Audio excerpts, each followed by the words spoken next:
ज्ञानेश्वरीतली गोवी स्वतःबद्दल जर तुम्ही चांगलं हा सांगितलं तर आनंद होत असेल तर तुम्ही खूप कच्चे आहात. तुमच्याबद्दल तुम्ही गौरव केला, तुमचं कौतुक केलं तर तुमच्या आनंदाची मनाचा पारा थोडा जरी चढला एक अंशानं तरी तुम्ही अतिशय क्षुल्लक आहात. आणि म्हणून कौतुक ऐकताना तुम्हा सगळ्यांसाठीच आता हे व्याख्यान म्हणजे मी शिक्षक आहे मुळातला, प्राथमिक शिक्षक सांगितलं गेलं. 12 वर्ष जिल्हा परिषदेच्या छोट्या शाळेमध्ये प्राथमिक शिक्षक होतो. त्यामुळं कौतुक खूप झालं, कौतुक केलं गेलं. एवढ्या डिग्र्या वाचल्या. त्या डिग्र्या म्हणजे काही ज्ञानाचं प्रतीक असतातच असं नाही, पण छोटंसं ज्ञानाचं एक मूर्त सोंग म्हणून आपण त्या डिग्र्यांकडे पाहतो शिक्षण क्षेत्रामध्ये. मला अतिशय आनंद वाटतो की तुम्हा सगळ्यांचे चेहरे पाहूनही चेहऱ्याकडे कुणाच्या पण गेल्या तासापासून मी निहाळतोय की प्रसन्नता आहे सगळ्यांच्या चेहऱ्यावर, आशावाद आहे जगण्याचा, दुर्दम्य इच्छाशक्ती आहे. ह्या गोष्टी सध्या मानव जातीमधनं कायमच्या अस्तंगत होत चालल्या आहेत, संपत चालल्या आहेत. तर मी प्रवेशद्वारापासून सन्माननीय ट्रस्टी सर्व संस्था चालकांच्यापासून मी पाहतोय की सगळेच प्रसन्न आहेत आणि ही बाब महाराष्ट्रामध्ये अधोरेखित करण्यासारखी आहे. जिथं संस्था असते, जिथं संस्थाचालक प्रसन्न असतात तिथं शिक्षकांचे चेहरे पडलेले असतात. जिथं शिक्षक प्रसन्न असतात तिथं संस्थाचालक गंभीर असतात. म्हणजे शिक्षकांना आनंदी राहायचा अधिकारच नाही जगामध्ये. अशा प्रकारचं महाराष्ट्रातल्या शिक्षण संस्थांमध्ये एक अतिशय प्रदूषित भयानक असं वातावरण आम्ही पाहतो. राज्याचा संचालक असल्यामुळं संबंध राज्य अनेक वेळा फिरण्यात आलं, पण इथं जो समन्वय आहे संस्थाचालक, ट्रस्टी, शिक्षक आणि विद्यार्थी हा आयुष्याचा पहिला अनुभव आहे. मला इतका सुंदर कुठेही शक्य नसता असं इतकी प्रसन्नता. आणि जिथं प्रसन्नता आहे कोबार यांनी म्हटलंय, मन करारे प्रसन्न सर्व सिद्धीचे कारण 8 सिद्धी आहे. वैभव, धन, लक्ष्मी, चारित्र्य, ज्ञान, विद्या हे सगळं प्रसन्न चेहऱ्याच्या जवळ असतं असं तुकोबार यांनी. आणि ती प्रसन्नता पाहायला मिळाली. आत्ताच म्हटलं गेलं की 65 वर्षामध्ये पहिल्या प्रथम इतकं चिरस्थायित्व, प्रसन्नता चेहऱ्यावरची आणि संस्थाचालक देखील अगदी नोंद घ्यावी अशा प्रकारची ही संस्था आहे. मी पंत सरांच्या पावन स्मृतीला सर्वप्रथम अभिवादन करतो की ज्यांनी इतकं सुंदर बीज इथं पेरलेलं आहे. पंत सर आणि आचार्य सर या खरंच त्यांच्या पावन स्मृतीला अभिवादन यासाठी की शुद्ध बीजापोटी फळे रसाळ गोमटी. ते बीज इतकं सुंदर पेरलं होतं त्यांनी, त्यामुळे ही रसाळ गोमटी अशी फळं आलेली आहेत तेव्हापासून आम्ही पाहतोय. त्याचं कारण आहे त्या मूळ बीज रोवण्याच्या प्रक्रियेमध्ये त्यातली ती जी मानसिकता होती ती मानसिकता अतिशय उत्तम होती आणि म्हणूनच हे शक्य झालेलं आहे. म्हणून पंत सर स्वातंत्र्य सैनिक, अगदी संस्थेचे पहिले संस्थापक, पहिले मुख्याध्यापक, हे चांगलं वाटतं, छान. मला शिक्षक हा माझा एक पॉईंट आहे. मला शिक्षक म्हटलं की आदर वाटतो पहिल्यापासून. मग कोणी मंत्री असतील, अजून कोणी असतील, आमदार असतील, मी त्यांच्याकडे पाहत देखील नाही. कारण राष्ट्र निर्माणाचं कार्य तुम्हीच करत नाही दुसरं शिक्षकाशिवाय. हे जे राष्ट्र उभं आहे ना आज प्रगत त्या उच्च पदावर, त्याचं एकमेव कारण आहे शिक्षक, शिक्षक आणि शिक्षक. कुठल्याही पदावर किती गोष्टी गेली असेल व्यक्ती आणि तेवढाही आम्ही राष्ट्राचे निर्माते आहोत, सगळं खोटं आहे. फक्त वर्गामध्ये आणि म्हणून कोणताही आयोग अतिशय उत्तम वाक्य लिहिले आपल्या आयोगाचा अहवाल सादर करतानाच की राष्ट्र संसदेत घडत नाही, विधानसभेत घडत नाही. राष्ट्र घडतं 4 भिंतीच्या वर्गाच्या खोलीमध्ये राष्ट्र घडत असतं. त्यामुळं भारत कुठं आहे असा प्रश्न विचारला मनोज कुमारच्या रोटी कपडा मकानमध्ये, भारत कुठं आहे म्हणजे किती म्हणायचे काश्मीरपासून कन्याकुमारीपर्यंत. मला जर विचारलं भारत कुठं आहे तर मी सांगत असतो शाळेच्या वर्गाच्या खोलीमध्ये भारत आहे. इतरत्र कुठेही भारत नाही, सगळं खोटं आहे. भारताचा नकाशा भारत नसतो, दगड, धोंडे, डोंगर, नद्या भारत नसतात. भारत असतात वर्गामध्ये बसून शिकणारे 40 विद्यार्थी ज्यांनी आत्ता आमच्यासमोर प्रात्यक्षिकं दाखवली. काय अप्रतिम प्रात्यक्षिकं होती. जीवनामध्ये पहिल्या प्रथम इतक्या जवळून पाहता आलं आम्हाला, इतकी सुंदर प्रात्यक्षिकं, त्याचा मला आनंद झालेला आहे. आणि म्हणून भारताच्या निर्माणात आपली संस्था अत्यंत अमूल्य असं योगदान देत आहे. राष्ट्राच्या निर्माणाचं उत्तम काम करते आहे. केवळ शाळा म्हणजे काही विद्यार्थ्यांना साक्षर करणं हा उद्देश या संस्थेचा अजिबात नाही. तर या संस्थेनं खऱ्या अर्थानं देश घडवण्याचं काम केलेलं आहे. आणि म्हणून पंत सरांच्या पावन स्मृतीला मी अभिवादन करतो. ते उत्तम खेळाडू होते. मी मगाशी सुरुवातच केली व्याख्यानाची. बीज ज्यानं लावले ना त्या बीजाला अमृताची फळं येतात नंतर. तसंच झालं. पंत सरांना खेळाची आवड होती. क्रीडेची आवड होती, क्रीडा प्रतिभा जोपासावी असं त्याला वाटायचं. आणि ते विद्यार्थी पाहिल्यानंतर लक्षात आलं की त्या माणसाच्या त्या पुण्याच्या वृक्षाला आलेली ही अमृताची फळ आहे.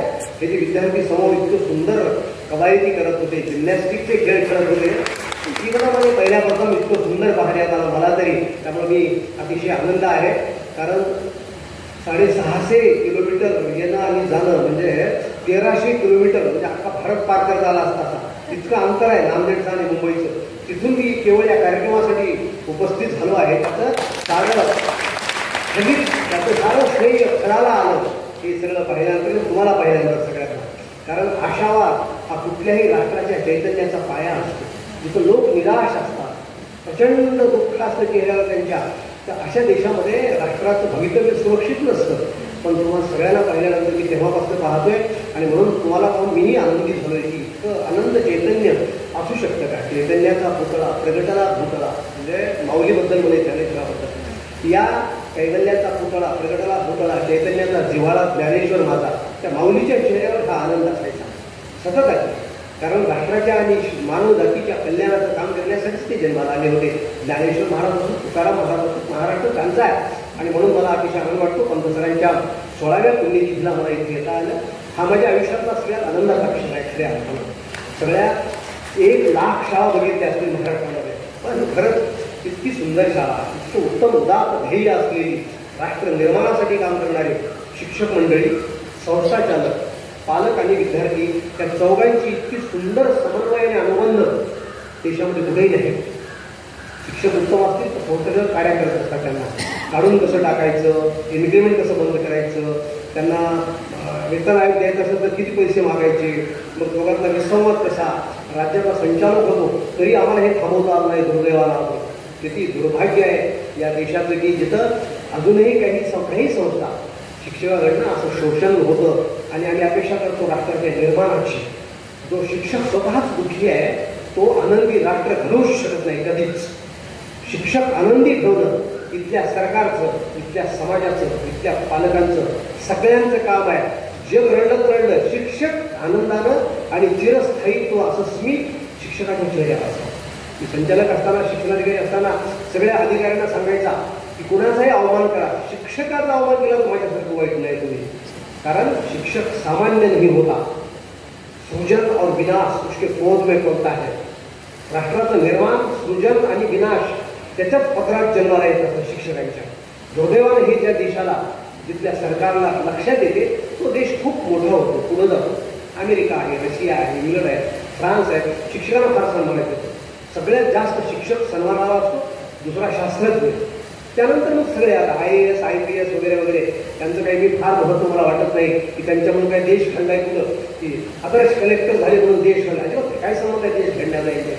आणि म्हणून मला विशेष आनंद आहे. शरद भाऊ आचार्यांचे मी ऐकलं, मुंबईचे माजी महापौर, एवढी मोठी माणसं केवळ उत्तम उदारता आणि अतिशय उत्तम आविष्कार देशाच्या, राष्ट्राच्या उत्तम निर्माणाच्या कार्यासाठी शाळेमध्ये आली. एवढी मोठी माणसं, श्रीमंत माणसं शाळेमध्ये येत नाही शिक्षक. कारण शाळा ही खरंच उत्तम असं कार्य करणारी शाळा आहे. म्हणून शरद भाऊ आचार्य साहेब, मुंबईचे माजी महापौर, चेंबूरच्या विकासाचे जनक, लोकमान्य शिक्षण संस्थेचे ट्रस्टी, ही मोठी माणसे संस्थेमध्ये आली. म्हणून तुम्हा सगळ्यांना स्थैर्याचे 4 श्वास आणि आनंदाचे 2 घास खाता येतात. इतकं महत्त्वाचं आहे संस्था चांगलं असतं. आणि म्हणून खरं तर लोकमान्य शिक्षण संस्थेनं महाराष्ट्राच्या संस्था चालकांच्या पुढे आदर्श उभा केला आहे, पण करावा. एखादी जर महाराष्ट्रातल्या सगळ्या संस्था चालकांची एखादी बैठक किंवा परिषद झाली तर लोकमान्य संस्थेनं जाऊन सांगावं की शाळा कशा चालवतात, शिक्षकांचा सन्मान कसा करावा, शिक्षकांना आदर्श कसं करावं, शिक्षकांच्या अंतरात्म्यातल्या सद्गुणाचं आणि सद्वृत्तीचं पोषण कसं करावं, संवर्धन कसं करावं आणि त्या माध्यमातून 20 कोटी विद्यार्थ्यांचं भविष्य कसं निर्माण करावं, केवळ शिक्षकांच्या माध्यमातून होत असतं हे. म्हणून मला अतिशय आनंद वाटतो की शरद भाऊ आचार्य यांच्या कार्याचं आणि दोघांची म्हणजे शरद भाऊ आचार्य सरिता आहेत, तोच वारसा आणि तोच वसा ते पुढे चालवत आहेत. मला हे लक्षात येत नाही, लोक प्रचंड पैसे कमवतात, कशासाठी कमवत कळत नाही. मृत्यू इतका निश्चित आहे, कुठल्या दिवशी बोलता बोलता पटकन मृत्यू आलाय तर काही सांगता येत नाही. आणि मग अब्जावधी एवढी मोठी केलेली संपत्ती इथंच ठेवून आपण निघून जातो. त्याऐवजी उदात्त मानवता जोपासली आणि मानव जातीच्या आणि समाजाच्या हे विश्वची माझे घर ऐसी मती जयाची सिद्ध किंबहुना चराचर आपणची झाला या विश्वासानं काम करू लागलो जसं आचार्य सर करत आहेत. त्या सगळ्यांचं खरंच मनापासून अभिनंदन करतो आणि मी कृतार्थ झालो त्यांच्या दर्शनानं. संस्थाचालकांचे इतके चांगले संस्थाचालक असू शकतात यावर आमचा विश्वास नव्हता, तर लोकमान्याकडे पाहिल्यानंतर संस्थेकडं आता विश्वास निर्माण झालाय. मी हे उदाहरण देशभर देईल, राज्यभर देईल, मी व्याख्यानाला जाईल, नक्की सांगेन मी. ते जवळ बघा, चेंबूरमध्ये जा आणि त्या संस्थेकडे बघा, त्या संस्थाचालकांकडे बघा, ट्रस्टीकडे बघा, ते काम कसं करावं याचा हा वस्तुपाठ आहे महाराष्ट्रापुरता नव्हे देशापुरता. आणि म्हणून मी त्यांचे अभिनंदन करतो. आदरणीय लीलाधरजी डाके साहेब जे उद्योगपती आहेत, सध्याचे अध्यक्ष आहेत संस्थेचे, त्यांचंही मी अभिनंदन करतो. याच्यामध्ये एक जरी वाईट दृष्टी असते ना अजिबात करू देत नाही. सगळे जरी उदात्त असले, एखादा जर वाईट मिळाला तरी म्हणून मी सगळ्यांचं अभिनंदन यासाठी करतो इतकं मुक्त कंठानं की एक जरी मनामध्ये थोडासा किडलेला असला विचाराचा आणि मनाचा आणि मेंदूचा तर सगळ्यांचं मात्र घेऊन टाकतात.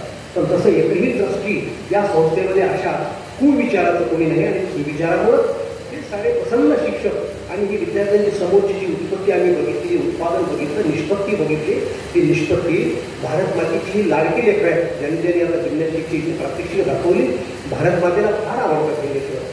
राष्ट्राचं नाव आज ना उद्या विश्वाच्या क्षितिजावर येऊन बघणारी ही लेकरं आहेत. आणि म्हणून मी लीलाधरजी डाके साहेब, माणिकराव पाटील साहेब, संस्थेचे सचिव आहेत, नगरसेवक, कामगार नेते, वा सर्वांना हव्याहवसे व्यक्तिमत्व, सुबोधजी आचार्य साहेब वकील आहेत, तरुण तडफदार नेतृत्व, लोकनेते, संस्थेचे टेक्नॉलॉजीची आवड असणारे, चांगल्या शैक्षणिक कामांना मंजुरी लगेच मिळणारे, नाहीतर वर्गामध्ये झाडण्यासाठी झाडू जरी आणला तरी संस्थेच्या अध्यक्षपणे जावं लागतं ते पैसे आणण्यासाठी. किती भयानक अवस्था आहे देशाची. आणि आम्ही आधी सांगतो की आम्ही 21व्या शतकात जाणार, जगामध्ये सगळ्यात पुढे राहणार. हे असं जर असेल तर संस्थाचालक कुठल्या शाळेला तर दुर्दैवानं या राष्ट्राचं स्वप्न अतिशय धुसर होत चाललंय वरचेवर. आणि म्हणून तुमची आणि माझी सगळ्यांची जबाबदारी आहे तिथले सारे संस्थाचालक उत्तम निघाले पाहिजेत. मी अगदी 25-30 वर्ष प्रशासनामध्ये होतो.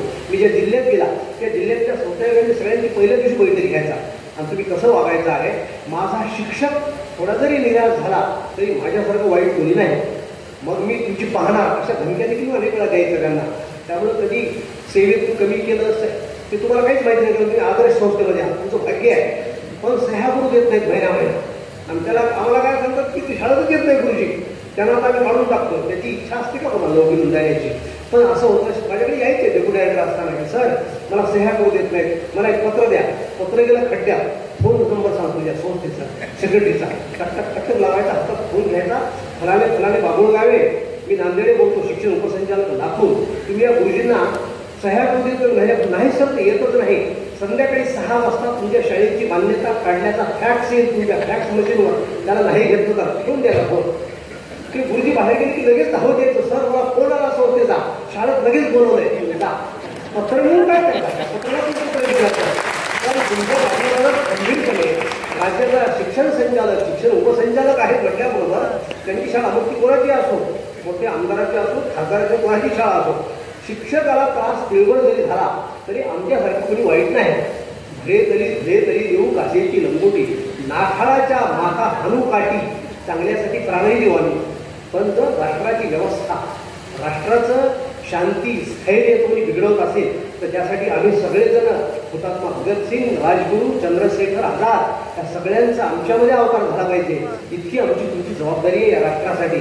आणि म्हणून मला आनंद वाटतो कैलासवासी किशन कदम सर यांचंही मला वाटते आपण आत्ताच आदरांजली कैलासवासी किशन सरांना अर्पण केली आहे.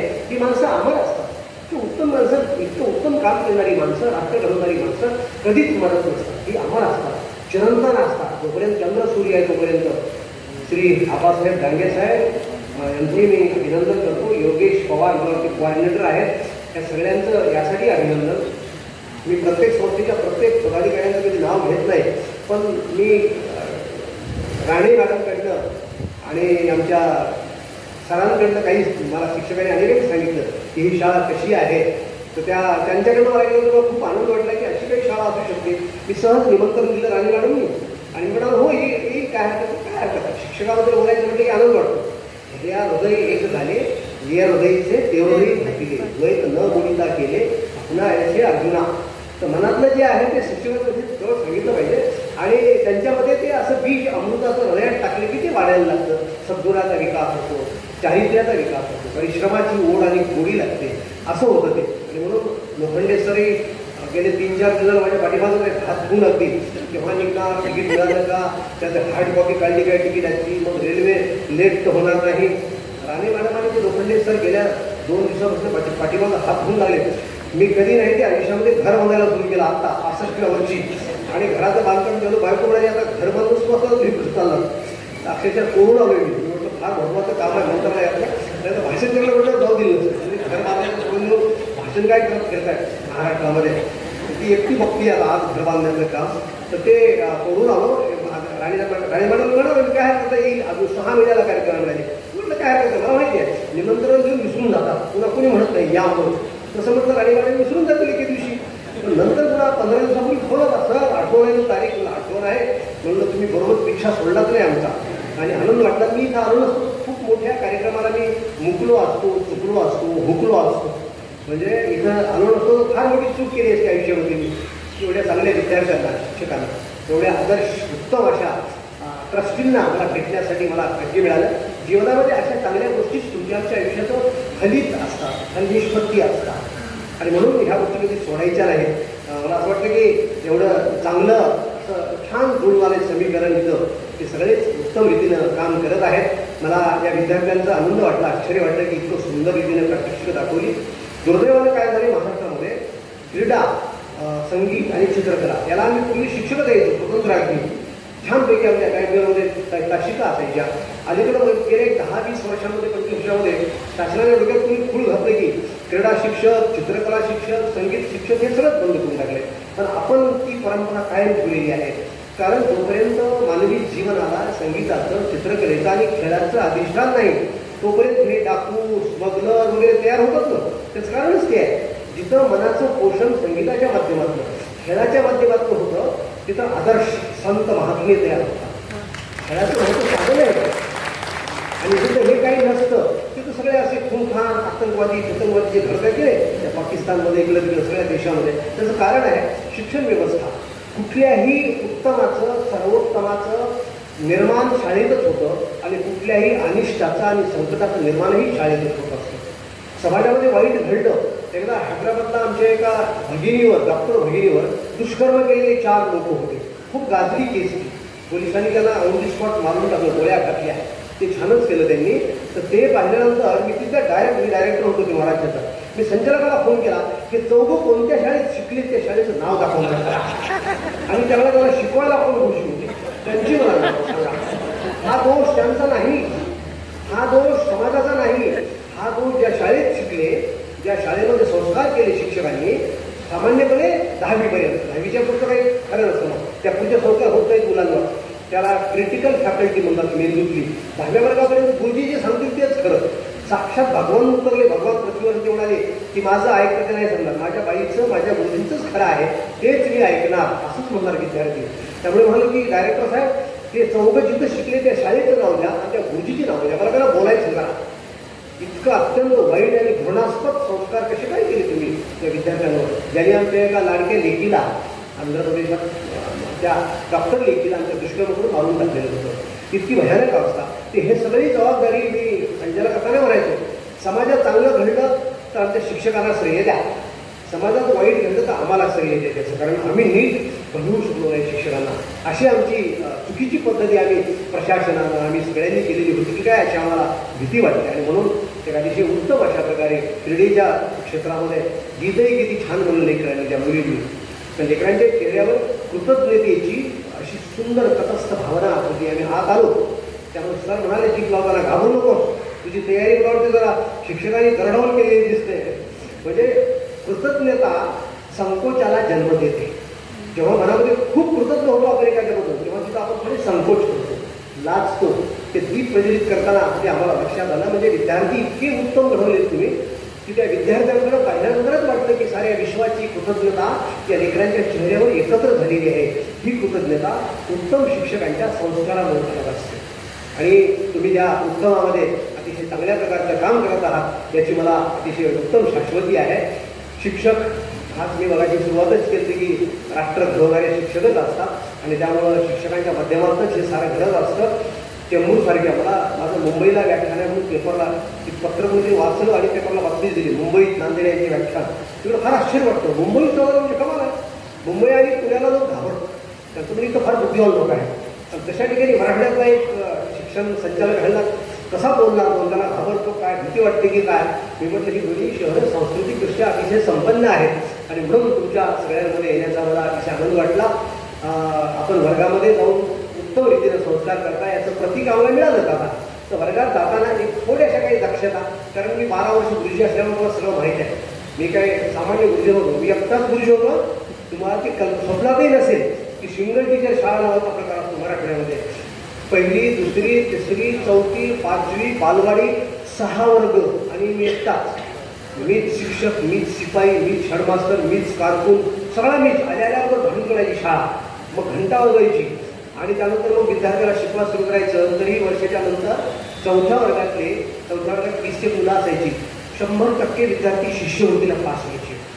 म्हणजे पूर्ण दिवस असा आनंदाचे डोही, आनंद तरंग, आनंदाची अंग, आनंदाचे तुपवाली म्हटले असा आनंद मिळायचा. पण 5 वर्ग 6 वर्ग सांभाळायचे अशी धावपळ व्हायची. मस्त बालवाडीच्या मध्ये वर्गात जायचं, एखादं छोटंसं गाणं 4 ओळीचं म्हणून दाखवायचं, करण्याचं हे गुणगुणा. लगेच पहिल्या वर्गात गेल्याबरोबर वडाचं झाड काढायचं. तेव्हा वड बग आई वड नावाचा धडा होता त्यावेळेला 1986ला जेव्हा मी शिक्षक होतो. ते वडाचं चित्र काढायचं, तुमच्या पाठीवर हे वडाचं चित्र काढा, वड बग असे 2 शब्द लिहा. दुसरीच जायचं. दुसऱ्या वर्गामध्ये मला लगेच एखादं नाट्यकरण काढायचं. दुसरीच्या पुस्तकात नाट्यकरण होतं, महात्मा गौतम बुद्धाचा एक धडा होता तो आनंद वगैरे त्याचा सावत्र भाऊ वगैरे. आणि असा एक धडा होता. ते थोडंसं नाट्य करून दाखवायचं. 3रीत जायचं, एक बेरजेचं उदाहरण द्यायचं आणि दुसरी 3 उदाहरण झालं हे बेरजे सोडून ठेवा. 4थीत जायचं, छत्रपती शिवरायांची रायरेश्वराची प्रतिज्ञा म्हणून दाखवायची, पुन्हा बालवाडीत जायचं आपण. त्यांनी काय केलं, असं 12 वर्ष केलं तब्बल. त्यामुळं स्वतंत्र वर्ग आणि स्वतंत्र शिक्षक ही गोष्ट मला इतकी आनंदाची वाटायची. तुम्ही भाग्यवान आहात, तुम्हाला स्वतंत्र वर्ग आहे. एका वेळी 5-5 आणि 4-4 वर्ग तुम्हाला सांभाळायची गरज नाही. मुंबईमध्ये कुणालाही सांभाळायची गरज नाही. पण मला वाटायचं की एखादं स्वतंत्र वर्ग, स्वतंत्र शिक्षक माझं स्वप्न होतं. काय आनंदी असतील ते. एकच वर्ग शिकवायचा, छान फिरत फिरत फिरत विद्यार्थ्याकडे जायचं, त्यांना बोलकं करायचं, प्रश्न विचारायचे, त्यांची तर्कबुद्धी आणि आकलन बुद्धी, विश्लेषण संश्लेषणाचं प्रतिभा आणि सामर्थ्य वाढवायचं. काय मजा येत असेल नाही. पण माझं स्वप्न काही साकारच झालं नाही. म्हणजे डायरेक्ट गुरुजी ते डायरेक्ट शिक्षणाधिकारी झालो जिल्ह्याचा. आता दुर्दैव म्हणावं, त्या परीक्षा दिल्यानंतर तुमच्यासारखा शिक्षक राहण्याचा आनंद वेगळा होता, मजा होती.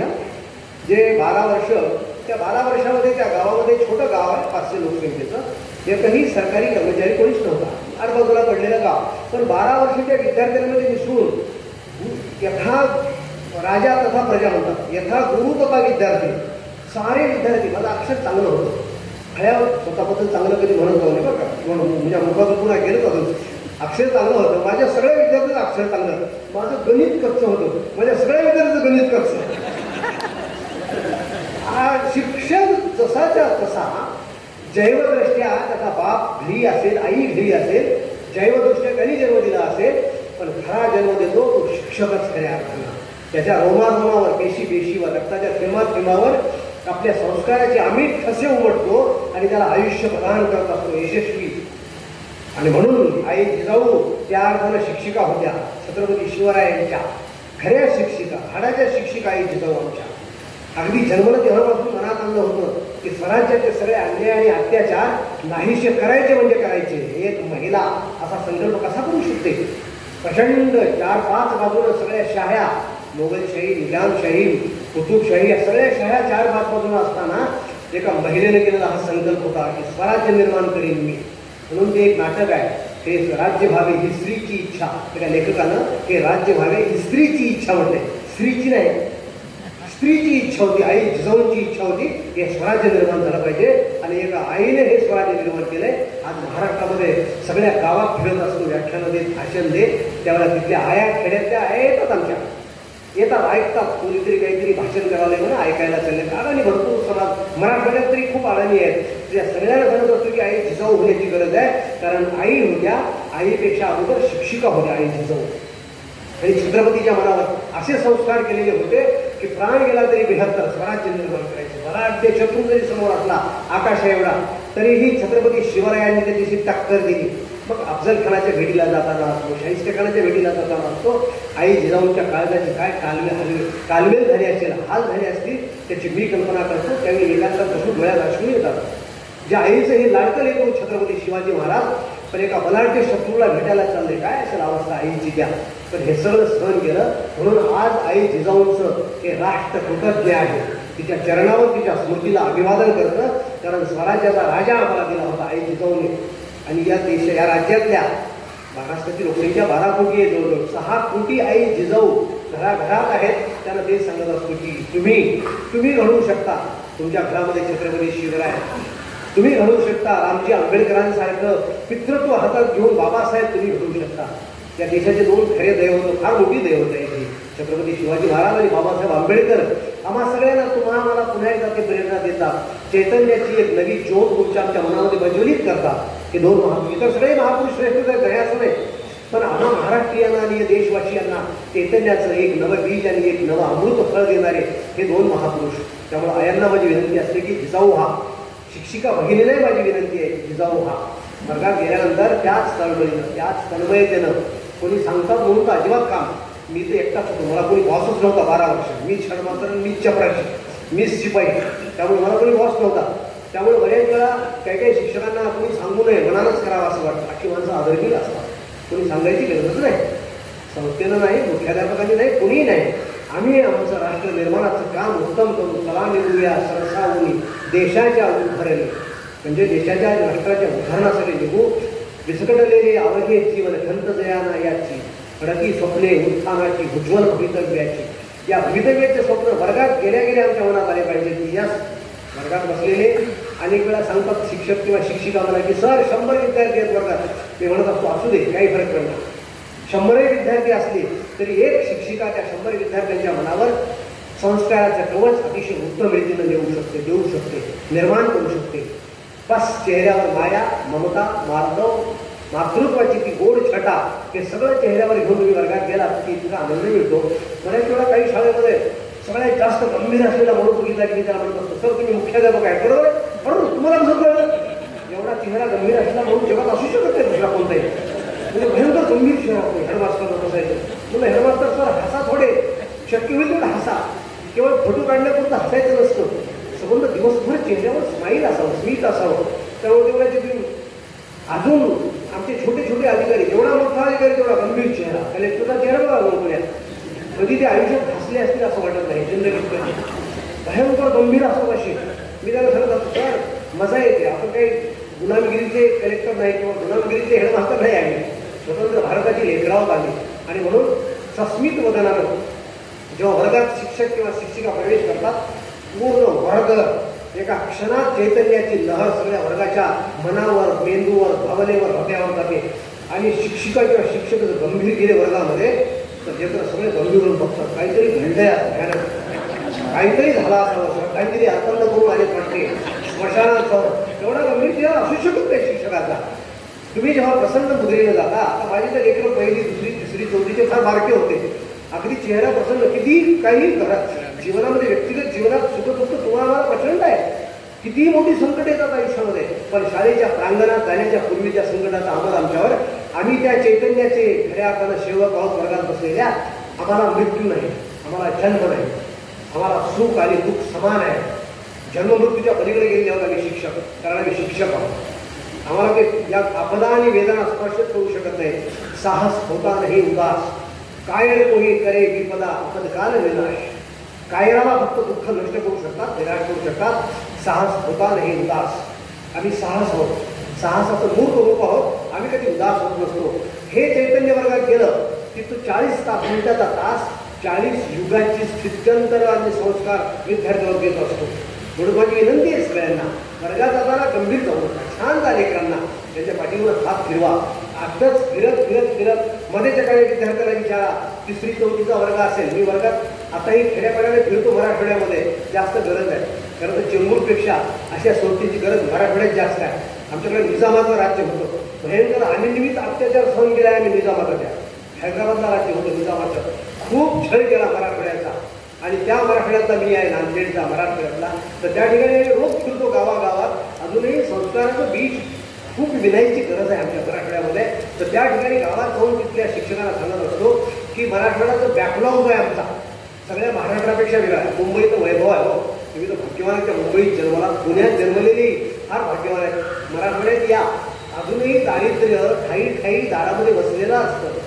तर तशा ठिकाणी मी शिक्षकांना बोलत असतो की माझ्या प्रिय शिक्षक भावा बहिणींनो, खऱ्या अर्थानं कुठल्याही समाजाचा हजारो वर्षाचा दारिद्र्याचा बॅकलॉग बघून करायचा असेल, रक्तविहीन क्रांती करायची असेल तर फक्त आणि फक्त उत्तम शिक्षण देण्याची गरज आहे. दुसरं काय देऊ नका.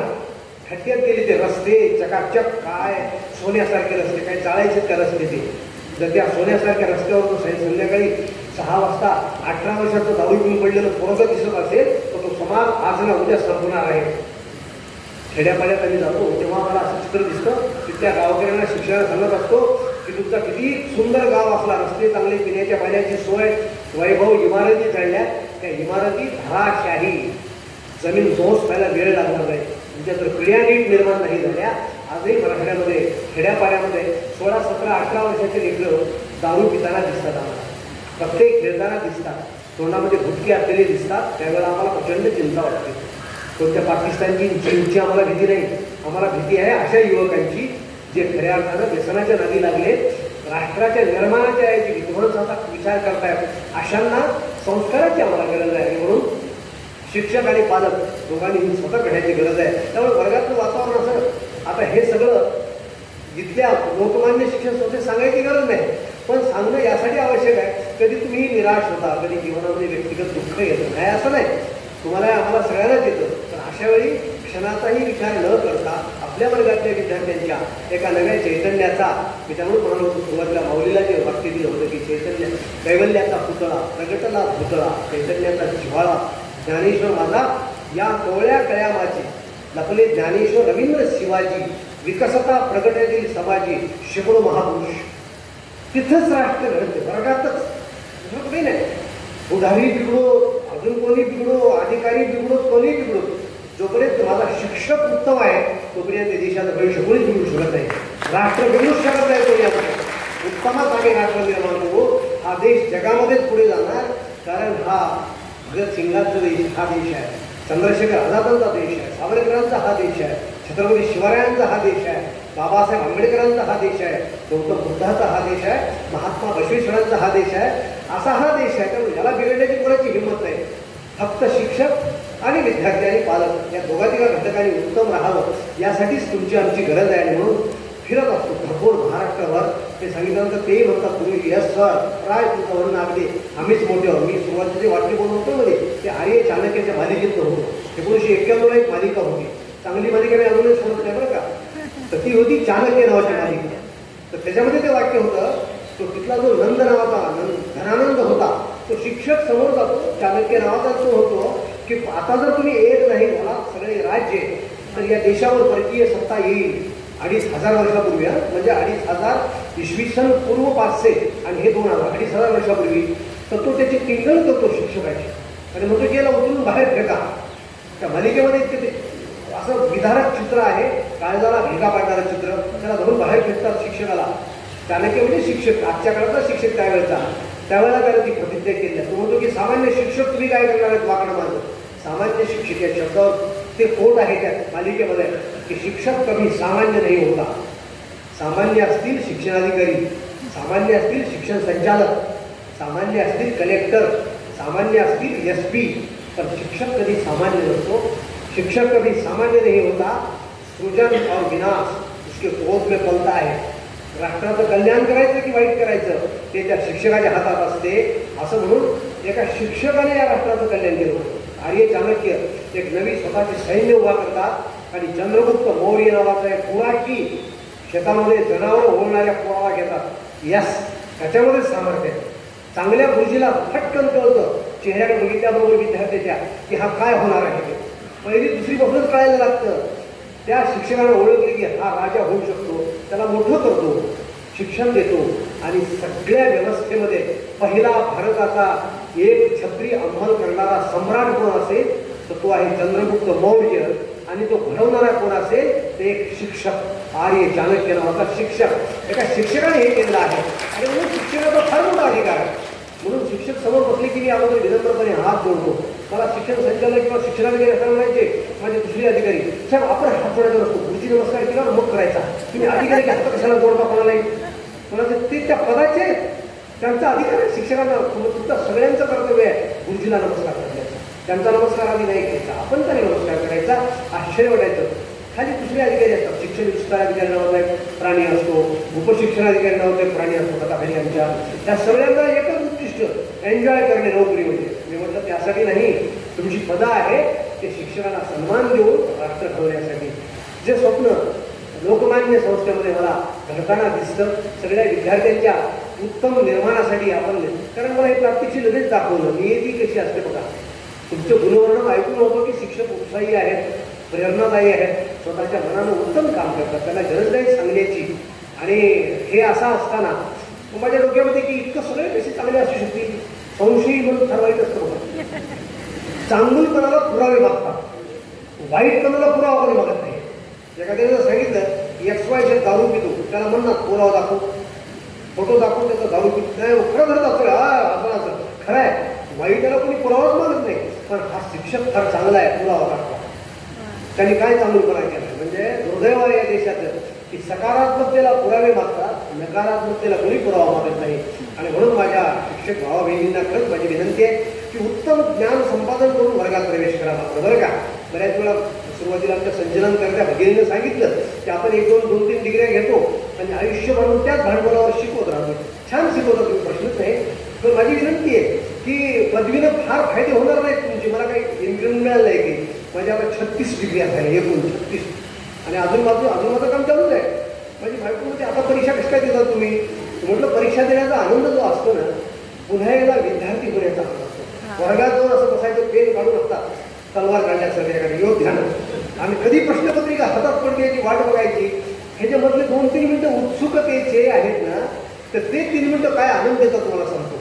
एकदा प्रश्नपत्रिका हातात पडली सरळ सगळे प्रश्न वाचून काढायचे, ते प्रश्न वाचताना तो होणारा आनंद आहे. येथे पाहिजे जातीचे येरा कपाळाचे काम धोरे तुकोबाराने म्हटले बरं का. तर ती जो विद्यार्थी आहे त्याचा आनंद आहे तो अजूनही घेतो. गेल्या 50 वर्षापासून हा आनंद घेत आलो आहे. माझी तुम्हालाही विनंती आहे, सगळ्यांना सांगत असतो की शिकणारा जोपर्यंत शिक्षक, जोपर्यंत शिकवणारा स्वतः शिकत आहे तोपर्यंत त्याच्या शिकवण्याला कृतार्थ अर्थ आहे. ज्यावेळी आमचं शिकणं थांबलं की शिकवणंही थांबलं नाही. शिकत थांबलं. तुम्हाला छत्रपती इतिहास शिकवण्याला 4थीला आम्हाला इतिहास होता, छत्रपती शिवाजी महाराज. मी 15 दिवस उन्हाळ्याच्या सुट्टीत अभ्यास केला महाराजांचा सगळा.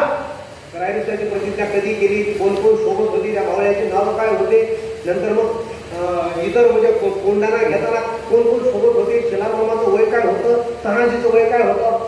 म्हणलं मी जेव्हा वर्गात शिकवायला जाईल छत्रपती शिवाजी महाराज अगोदर पुस्तक भेट करून देईल.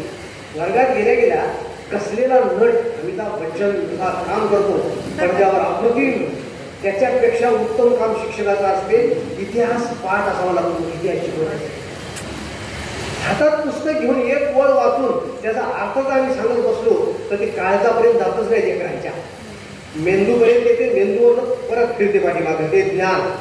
ज्यावेळेला तुम्ही त्या ज्ञानामध्ये मास्टर आहात, पारंगत आहात, उत्तम आहात, सगळं पाठ आहे तुम्हाला, मस्त फिरत फिरत फिरत शिकवताय, त्या नटाला काय आनंद मिळतो इतका आनंद शिक्षकाला मिळतो शिकवत असताना. तो आनंद मी घेतलाय. पण मी म्हटलं की एकच थोडा जण असायची, 3रीला शिकवताना 4थीच्या पोरावर जायची, काही 4थीला शिकवताना बालवाडीच्या पोरावर जायची, पुन्हा घरी असायची. आणि मी म्हणायचं गुरुजींना प्रत्येक वर्गाला एक शिक्षक, हे स्वप्न कधी साकार होईल आमचं. दुर्दैवानं नियतीने ते साकार केलंच नाही. 10,000 गुरुजीचा वास करून टाकला. एकदा शिक्षणाधिकारी झालो नांदेड जिल्ह्याचा, पहिल्या प्रथम परीक्षा दिली. आणि म्हणून ज्ञानाची महती वेगळी आहे.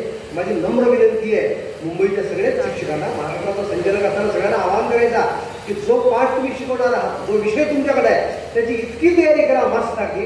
आणि अभ्यास करताना होणारा आनंद वेगळा असतो. त्याच्यामध्ये 3 पुस्तकं आहे गाडीमध्ये. ते लोक 10 वाजता लाईट बंद करा म्हणून शिव्या घालतात, म्हणून मी लाईट बंद करतो 10 वाजता. पण 10 पर्यंत 7ला गाडी सुटली नांदेडून, 7 ते 10 3 तास इतका सुंदर अभ्यास झाला माझा, मस्त वाटतं अगदी छान अगदी. आणि ते 10 वाजता म्हणतो अहो लाईट बंद करायची काय त्याला म्हटलं हे वाचवाले पुस्तक त्याला कशाला त्रास द्यावा. पण लाईट बंद करून झोपायची सवय आहे. अंधाराची नातं आहे फार आमचं, प्रकाशाची नातं नाही दुर्दैवानं. मी तर सगळ्या लोक कधी कधी प्रकाशाची नातं जोडा. हो लाईटमध्ये झोपा की काय फरक पडतो, अंधारात कशाला लागतो झोपायला. पण ते लाईट बंद करायला लागतो आणि सकाळी ते उठतच नाही वर झोपलेली त्याच्यात तू टायर वगैरे असते की नाही. असा 8 वाजेपर्यंत 6ला उठा. मला 4ला उठायची सवय आहे. मी गेल्या 50 वर्षामध्ये अजून 4 वाजून 1 मिनिटाला कधी उठलो नाही. 4ला म्हणजे 4ला काय अडचण जाग येते. दौऱ्यावर म्हणजे किती किती 3ला जायचं पुण्याला असताना संचालक असताना घड्याला बघायचं 3 वाजले, 1च तास झोप आहे. झोपल्यानंतर खटकन डोळा लागायचा आणि 4ला अलाराम लावायची जरा गरज पडते ना, ते गुलाब असतात. कारण ते अलाराम म्हणाले म्हणून ते मी उठताय. तुमच्या हृदयावर धडका दिल्या पाहिजे, तुमच्या ध्येयवादानं, तुमच्या आकांक्षा, तुमची इच्छाशक्ती तुमच्या हृदयावर धडका देते. 4 वाजले उठ उठ आणि 4ला खडकन जाग यायचा. माझ्यासोबतचे अधिकारी त्या हॉस्टेलला राहायचो मी एसआरटीच्या. अरे आत्ताच तर झोपलं की 3 वाजता. नियम केला म्हणजे नियम केला. सिद्धांतावर जगणं याला म्हणतात. की गेल्या 50 वर्षामध्ये एकदाही 4 वाजून 2 मिनिटं झाले आणि नांदेडे झोपला होता असं चित्र कधीही होऊ गेलं नाही. संकल्प, सत्य संकल्पाचा दाता परमेश्वर असते असं म्हणतात. हे संकल्प केले एकदा जीवनात. खरं सांगतो, एका प्रायमरी गुरुजीचा राज्याचा अधिकारी होऊ शकतो तो मला संकल्प म्हणतो. आणि म्हणून माझी विनंती आहे माझ्या शिक्षक भावा बहिणींना, काही संकल्प करायचे. प्रत्येक गुढीपाडवा, प्रत्येक बुद्ध जयंती, प्रत्येक दसरा आला की काहीतरी संकल्प करतो. सुरुवातीला एक 5-10 वर्ष गोष्टी सापडल्या संकल्पाला. कधी चहा घेत होतो, चहा घेता नाही 60 वर्षामध्ये येत नाही मी. पण काही एखाद्या वेळेला कधी काही गोड खायचं कधी. मग यावेळेला काय संकल्प करावा हा विचार करायचा. शिक्षक हा संकल्पावर जीवन करतो. शिक्षक हा संकल्पाच्या मोठी पवळ्यावर शिक्षक नावाचा राजहंस जीवन करतो. त्याला संकल्प करता येतात. आणि एकदा संकल्प केला की मोडायची गरज आहे, मोडायचं नाही. प्राण जाय का प्रचंड जाय. म्हणजे प्रभू रामचंद्राच्या त्या रामायणामध्ये, तुळशी रामायणामध्ये की अशी रीत चालत आलेली आहे की प्राण जाईल परंतु वचन बोलणार नाही. आणि ते आमच्या शिक्षक बघी इतर कोणाला बघू नका. नाही सर तलाठी तर सकाळी 9 वाजेपर्यंत झोपतात, पण आम्हीच काही घोडं मारले काय, आम्हीच गुरुजीला कशाला उठायला नाही. ते तलाठी आहे, ते गुरुजीला आहे. राष्ट्र निर्माणाचं काम ते करत नाही. हा देश जो आज सुस्थिर उत्तम पायावर उभा आहे, सैनिक सेवेवर लढतात ते केवळ शिक्षकाच्या संस्कारामुळे, तलाट्यामुळे नाही, ग्रामसेवकामुळे नाही, ते कुठल्या जिल्हाधिकाऱ्यामुळे नाही. ते लढतात केवळ तुमच्या संस्कारामुळे. आजही सीमेवर प्राण द्यायची तयारी आहे. आमच्या सैनिकाचे रक्त सांडतात त्या बर्फावर. त्याचं कारण आहे त्याचे शिक्षक. ज्या ज्या सैनिकांना, सैनिक आमच्या गावात भरपूर आहे, जेव्हा परत येतात निवृत्त होऊन तेव्हा त्यांच्या शिक्षकाबरोबर आम्ही त्यांचा सत्कार करत असतो. इतकं महत्त्वाचं आहे. म्हणून ज्ञानाची साधना आणि आराधना सतत करायची, मजा येते. एक तर काय आता छान पोटापुरता पगार आहे. मी जेव्हा गुरुजी होतो ना तर मला पगार होता 175 रुपये. 78-77ला शिक्षक होतो. 175 रुपये. जिल्हा परिषदला लागलो होतो मी. त्यातले 100 रुपये एकटाच होतो. लग्न झालेलं होतं, काही लेकरू बाळ नाही. 100 रुपये स्वतःला ठेवायचे, 75 रुपये लेकरांना. कोणाला कपडे नाहीत, खेड्यामध्ये दारिद्र्य फार आहे. कपडे नाहीत, कोणाला पुस्तकं नाही. तेव्हा पुस्तकं फुकट नव्हते. पण मी जेव्हा शिक्षणाधिकारी झालो तेव्हा 250 कोटी रुपयाची पुस्तकं आम्ही वाटायचो लेकरांना. शाळात जाऊन कपडे फ्री, पुस्तकं फ्री, दुपारचं जेवण फ्री. यातलं एकही नव्हतं आम्ही लहान असताना. कधी कधी उपाशी राहावं लागायचं. दारिद्र्य प्रचंड खेड्यामध्ये. आणि मी तर स्वतः दारिद्र्याचा पुतळा प्रगटला भोवता. चैतन्याचा नाही, दारिद्र्याचा. माझी आई मजुरी करायची. 74ला मी 10वीला होतो, 72ला 8वीला होतो, 72ला दुष्काळ पडला होता मराठवाड्यामध्ये. आमची आई मजुरीला जायची. म्हणजे लहानपणी वारलेले होते. आईला मजुरी किती येत असेल तुम्ही आज कल्पना येत असेल ना, 1 रुपया. आणि पावसाळ्यामध्ये 50 पैसे. ती मला सांगायची की हे 50 पैसे आता जून जुलै मृगामध्ये मजुरीच मिळत नाही, कामच मिळत नाही पावसामुळे, त्यामुळे 50 पैसे. आम्हाला संकल्पाला बळ दिलं की आईच्या काही 1 रुपयानं आणि 50 पैशांना. आईच्या या दारिद्र्यानं त्या घरामध्ये भूमिहीन शेतमजुराचं लेकरू आम्ही. म्हटलं असं काय करायचं. बाबासाहेब वाचला कधीतरी 4वीला आणि बाबासाहेबांच्या विचाराने प्रेरित होऊन ठरवलं की आता जरी गरिबीत जन्माला आलो असलो तरी गरीब राहायचं नाही, काही झालं तरी. आणि गरीब राहायचं नसेल तर तुम्हाला आम्हाला एकच मार्ग आहे, तो म्हणजे ज्ञानाचा मार्ग, वाचनाचा मार्ग, चिंतनाचा मार्ग, लेखनाचा मार्ग, पदव्या घेण्याचा मार्ग. मला एका इंटरव्ह्यूला विचारलं, प्रायमरी टीचर होतो, तुम्ही एवढ्या पदव्या कशाला, कॉलेजला गेलो मी एका इंटरव्ह्यू प्राध्यापक म्हणून, एवढ्या पदव्या कशाला घेतली. मी म्हटलं ज्ञानामुळे, हे पहिलं उत्तर. त्याच्यापेक्षा अजून खरं उत्तर सांगा म्हटलं. सांगा म्हणजे भाकरीसाठी घेतल्या पदव्या. एक जर नोकरी गेली तर दुसरी नोकरी तयार राहिली पाहिजे. अजून आता 22 MA आहे. कुठलंही MA काढलं सांगितलं की आणि सगळे जवळजवळ गोल्ड मेडल. परीक्षेला बसलं रे बसलं वी प्ले टू विन. जिंकण्यासाठीच परीक्षेला बसायचं, जिंकायचं. वयाच्या 63व्या वर्षी मी माझं 21वा MA केलं बहिणाबाई विद्यापीठ जळगाव. ऐकलं असेल, नाव तरी ऐकलं असेल कमीत कमी. एका अडाणी आईचं बाईचं आमच्या नाव विद्यापीठाला दिले. काय कर्तव्य असेल. सावित्रीबाई पुण्याचं विद्यापीठ. अडाणी विद्यापीठ हे ज्ञानाचं प्रतीक असतं, पण तिथं बहिणाबाईचं नाव दिलं. त्या विद्यापीठामध्ये मी रिटायर झालो होतो. रेग्युलर MA केलं मी, 21वा MA. आणि तुम्हाला आश्चर्य वाटेल, विद्यापीठात पहिला आलो, सुवर्ण पदक मला मिळालं. त्या MAला 21व्या त्यावेळेला गळ्यामध्ये सुवर्ण पदक देताना राज्यपाल म्हणाले, वय काय तुमचं? मी म्हटलं सर 63, 64, आता 65 वेळा प्रवेश करतोय. आणि विद्यार्थी आहेत त्या वर्गामध्ये तंबाखू खात फिरायचे, गुटखा खात फिरायचे आणि झोपायचे 8 वाजेपर्यंत. त्यांना सुवर्ण पदक कसं मिळेल? सर आजही अभ्यासाची. आणि हे तुम्ही का करता म्हणाले? माझ्या शिक्षकांसाठी करतोय म्हटलं मी हे. माझ्या स्थितीने माझ्या बुद्धीला प्रेरणा मिळाली पाहिजे की 65 वर्षाचे आमचे शिक्षण संचालक अजूनही शिकतात, अजूनही गोल्ड मेडल मिळवतात, अजूनही परीक्षा देतात. तर मग आम्ही का देऊ नये? आम्ही का ज्ञान घेऊ नये? आम्ही का पुढे जाऊ नये? महाराष्ट्रातल्या 7 लाख शिक्षकांपर्यंत एक नवा आदर्श निर्माण करण्यासाठी मी शिकतोय सर. म्हटलं आनंद वाटला. सगळ्या कोणाला आनंद वाटतो? असं सकारात्मक बोललं की निगेटिव्ह बोलण्याची संख्या फार आहे शिक्षण क्षेत्रामध्ये. काय होत नसते. तुमच्यामुळे लेकरं घडत नसतात, गप्प सांगून. ते बुद्धिमान असतात, तुमचे मोठं होतात. खोटं आहे.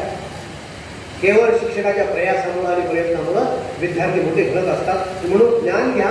परीक्षेलाही बसा. माझ्या 2 PhD झाल्या. एक PhD काय, एक नेट सेट झालं तरी गुरुजी आमचे प्राध्यापकाला पुन्हा जिंदगीत का परीक्षा काय कटकट इतकं अवघड आहे. ते नेट आणि सेट इतकं सोपं आहे. ते खरं नेट आणि सेट एकदा परीक्षा देऊन बघा. आपल्यापैकी भरपूर शिकलेले आहेत. मी चर्चा केली सगळ्याशी, राणे मॅडमशी, आमच्या लोखंडे सरांशी. ते म्हणजे खूप ज्ञानी शिक्षक आहेत तिथं ते सांगायची गरज नाही. तरी पण एकदा सांगितलं पाहिजे. जे काही करणं आवश्यक आहे त्या शिक्षकांना ते सांगितलं पाहिजे. म्हणून परीक्षेला बसा, मजा येते. 5-5, 10 पुस्तकं वाचावी लागतात रेफरन्स म्हणून. त्या 10 पुस्तकाचं ज्ञान जेव्हा तुमच्या मनात येतं, तुमच्या घरच्या लेकरावरही प्रभाव पडतो. आई पुस्तक वाचते, बाबा पुस्तक वाचतात. ठीक आहे, गोटे खेळणार आहे, ती पुस्तक वाचायला सुरुवात करते. आई पहाटे उठते, बाबा पहाटे उठतात, तेही 4ला उठायला लागतं. सगळ्यात मोठा फायदा आहे. तुमचा फायदा नसला तरी तुमच्या पिढ्यांचा फायदा आहे. तुमचे नातू पलटू तेही उठतात पहाटे. तुम्ही सुद्धा आजी असा. आजी ही फार मोठी पदवी आहे गोल्ड मेडल सारखी. बरं, कारण अजूनही आपण जिवंत आहोत त्याचं प्रतीक आहे आजी होणं म्हणजे. आणि त्या घरामध्ये नातू पलटू आहे. तुम्हाला याच्यावर मोठं भाग्य कोणतं? आमची आजी अजून अभ्यास करते पहाटेच्या. मी आजोबा झालोय, माझ्या मुलीला लेकर आहेत, मुलं आहेत. त्यांना वाटतं की आमचे आजोबा पहाटे उठतात, आम्ही कोण? मुलाला लेकीलाही वाटतं, मुलालाही वाटतं. आणि म्हणून एक वेगळं वातावरण तयार करण्यासाठी ज्ञानाची साधना अतिशय उत्तम आहे, आवश्यक आहे. आणि ते पुस्तकं वाचताना आता याच्यामध्ये मी सगळ्या रेगा दिल्या. लाल लाल लाल लाल हे कुणाकडनं शिकलो मी? बाबासाहेबांकडनं. बाबासाहेब आंबेडकर अशा 2 पिढी घेऊन जायचे सोबत. 5 पुस्तकं द्यायची सोबत. काय व्यक्तिमत्व. भाग्य बनावं मुंबईचं. बाबासाहेबांची कर्मभूमी महाराष्ट्र आहे, मुंबई आहे, गुजरात, तुम्ही. आणि बाबासाहेब वाचताना अंडरलाईन करायचे अशा ओळींना. ज्या ओळी उत्तम आहेत घरी जाऊन लिहून काढायचे वहीवर. एवढा विश्वातला ज्ञानी माणूस कोण आहे बाबासाहेबांवर ज्ञानी? शिवाजी महाराजांवर पराक्रमी कोणी पृथ्वीच्या पाठीवर जन्माला नाही अजून. आणि बाबासाहेबांवर ज्ञानी कोणी जन्माला नाही. हे दोघे आमचे आहेत महाराष्ट्राचे. हा आमचा अभिमान आहे सगळ्यात मोठा. लक्षात घ्या. आमच्या परंपरा अशा कशा नाही, छोट्या मोठ्या परंपरा नाहीत. आमच्या परंपरा प्रचंड मोठ्या आहेत. त्यांचे आम्ही वंश येतो, वारस आहोत. आम्हाला अतिशय आनंद वाटतो त्यासाठी. आणि म्हणून ज्ञानाची साधना नक्कीच करायला शिकणार आहात तुम्ही. 1 PhD 2 PhD लोकांनी म्हटलं पाहिजे की त्या लोकमान्यमध्ये जाऊ नका. त्याची गुरुजी इतकी मोठी होतात, सगळे PhD आहेत डॉक्टर. आणि PhD करणं 6 महिन्याचं काम आहे. 2-2, 3-3, 10-10 वर्ष लावतात ना, प्राध्यापक लोक लावतात 10-10 वर्ष. ज्याने PhDला बसला, माझा नंबर राणी मॅडमकडे आहे, नंबर घ्या आणि PhDला बसला की मला फोन करा. PhDला नोंदणी करून 2 वर्षे शांत बसा, जे मिळेल ते वाचा. आणि त्यानंतर 2 वर्ष झाले की मला फोन करा. तुम्हाला मी 3 महिन्यामध्येच PhDचं काम कसं करावं सगळं हे मी तुम्हाला सांगतो. म्हणजे 2-4 महिन्यामध्ये तुम्हाला PhD होईल. डॉक्टर अलीकडे लागलं किती छान आहे. डॉक्टर बाबासाहेब आंबेडकर मोठे मोठे डॉक्टर होते. आणि तुमच्या डॉक्टर होण्याचा फायदा ज्ञान संवर्धन होतं तुमच्यामध्ये. आणि या ज्ञानाचा फायदा वर्गातल्या अध्यापनाला. हे आमच्यासाठी आम्ही नाहीच करायचं काहीच. हे करायचं वर्गातल्या 40-50 विद्यार्थ्यासाठी. तुम्ही पुस्तक घेऊन स्टाफ रूममध्ये बसलात, सगळे शिक्षक असे डोळे टाकून खाली वाचत बसलात की पोरांना संस्कार होतो. सांगायची गरज नाही. आता आम्हाला सांगावं लागतं, मुलांना पुस्तकं वाचा, अभ्यास करा. हे वाणीतून सांगण्यापेक्षा कृतीतून सांगितलं आणि स्टाफ रूममध्ये आमच्या सगळ्या बाई बसल्या, शिक्षक बसले, काय करत आहेत? तो वाचन करताय, वहीवर काहीतरी लिहित आहे, एखादा टॉपिक कठीण वाटतोय त्या टॉपिकची चर्चा करत आहे. शिक्षकाच्या स्टाफ रूममध्ये होणाऱ्या चर्चा त्या देशाचं भविष्य आणि भवितव्य निर्धारित करतात. विद्यानं चर्चा फुटाळकीच्या, नको ते बोलणाऱ्या, हे वाईट, हे वाईट, हे तर फारच वाईट, त्यानं कसं केलं, त्यानं कसं केलं, अशा असतील तर त्या देशाला भविष्य नाही. त्यामुळं मी अगोदर स्टाफ रूम अगोदर सांभाळा म्हणत असतो आमच्या ह्या अधिकाऱ्यांना सगळ्या. तिथं शिक्षकांना सन्मान देऊन मोठेपणा द्या, त्यांचा गौरव करा. आणि स्टाफ रूममध्ये चर्चा झाली पाहिजे की शून्य कसा शिकवावा. शून्य शिकवायचं मला, दुसरी किंवा तिसरीच्या विद्यार्थ्याला अध्यापनामध्ये शून्य आहे, तर तो शून्य कसा शिकवावा याची चर्चा शिक्षक करतायत सगळे. कोणीतरी सांगतंय की असं करा, कोणीतरी सांगतंय की 4 वस्तू ठेवा, 4ही काढून घ्या आणि आता सांगायचं काय उरलं, तर शून्य उरलं म्हणून लेखलं. शून्य ही संकल्पना, गणिताच्या संकल्पना स्पष्ट करण्याची अतिशय अवघड जबाबदारी गणित शिक्षकावर आहे. त्या गणिताच्या गुरुजीकडे बघितलं की मी हात जोडत असतो. तुम्हीच कसं म्हणते की तुम्हाला गणित बाबा इतकं अवघड आहे ते शिकवायला म्हणण्यापेक्षा कन्सेप्ट क्लिअर करायला. हातचा 5 अधिक 6 5 11शी 1 हातचा याला आहे आणि पुढच्या याच्यात मिसळायचा. विरोध असतो हातचा म्हणजे काय? अहो ते हातचा म्हणजे हातचा, अरे हातचा म्हणजे काय कळलं, काय म्हणजे काय ते कशामुळे बोलत ते आम्हाला माहित नाही बाबा. सगळे म्हणतात आणि म्हणतात 6 5 11शी 1 हाताला एक वर घ्यायचा, तिकडे डोक्यावर त्यात मिसळायचा. का मिसळायचा? हे एक म्हणजे काय मिसळवलं तुम्ही हे विचारलं की नाही बाबा तुमचं काय मला माहिती नाही. माझ्या प्रिय शिक्षक भावा बहिणींनो, हे महत्वाचं आहे. कन्सेप्ट क्लिअर करण्याचे म्हणतात ना, ते हे आहे. आणि वर्गामध्ये जेव्हा विद्यार्थ्याची कन्सेप्ट क्लिअर होते, शाळा कधीच अप्रिय होत नाही. आजही घंटा वाजल्याबरोबर लेकरं प्रचंड वेगानं घराकडे पळतात. खेड्यातलं चित्र आहे बघा हे मी बघितलेलं. आणि शाळा भरण्याची घंटा वाजली की रडत रडत चेहऱ्यावर प्रचंड अवकाशिन्य, आईचा पदर झाला की ती लेकरू सोडत नाही खेड्यामध्ये. तिचं बोट धरून कच्च नको, शाळेत नको. त्यामुळे जे कृष्णमूर्ती म्हणतात 2च जागा अशा आहेत जगामध्ये जिथं स्वतःहून कोणी जात नाही. एक जेल आणि दुसरी शाळा. स्वतःहून कधीच कोणी येत नाही तिथे. शाळेमध्ये कोण आहे स्वतःहून? सगळ्याला वाटतं की ते वेदना देणारं कारागृह आहे. ते कारागृह हे कारागृह होतं. तिथं जर शिक्षक असे शिकू लागले अप्रतिम, तर ती शाळा विश्वातलं सगळ्यात आनंदाचं निधान आणि विधान कोणीही घडतं. लेकरं कधीच शाळा सोडून जात नाहीत. आणि म्हणून लेकरं रेंगाळतात तिथं. खेड्यामध्ये काही चांगले शिक्षक आहेत, त्याचे तू माझा लेकरू बाळा संगीत लेकराचा वेळा अंगा खांद्यावर लेकरं खेळताना मी पाहिले. त्या शिक्षकांचं फुलाचे हारा आणून आम्ही अभिनंदन केले की तुमची लेकरं शाळा सुद्धा घरी का परत नाही सर. आम्ही सगळ्या कन्सेप्ट क्लिअर करतो, त्या विद्यार्थ्यांना आनंद देतो. शिक्षणाचा जेव्हा आनंद मिळतो तेव्हा खऱ्या अर्थानं सगळ्यांना आनंद मिळतो. माझी विनंती आहे सगळ्यांना, प्रत्येक कन्सेप्ट तुम्हाला आधी क्लिअर करून द्या. जे तुम्हाला समजलं नसेल, तुम्हाला नाही बघा, शिक्षक समाजाला होते, तुम्हाला नाही. इथे शिक्षक मला माहिती आहे सगळ्या कन्सेप्ट क्लिअर करतात लेकरांच्या. शिक्षकांना जेव्हा कन्सेप्ट क्लिअर होत नाही तेव्हा वर्गात कितीही प्रयत्न करू द्या, ती कन्सेप्ट विद्यार्थ्याला क्लिअरच होत नाही कधीच. मी फुलके साहेब शिक्षण मंत्री होते यवतमाळचे, आणि यवतमाळला शिक्षणाधिकारी माध्यमिकला होतो. वर्गात गेलो आम्ही, 25 वर्षाचा अनुभव, आणि गुरुजी हातात व्याकरण घेऊन गरच्याप्रमाणे जेव्हा क्रियापद बदलते तेव्हा कर्तरी प्रयोग होतो वाचले घेऊन झाला. आम्ही समोर होतो शिक्षण मंत्रींनी. कर्तरी प्रयोग, कर्मणी प्रयोग, कर्माप्रमाणे जेव्हा क्रियापद बदलते तेव्हा कर्मणी प्रयोग होते.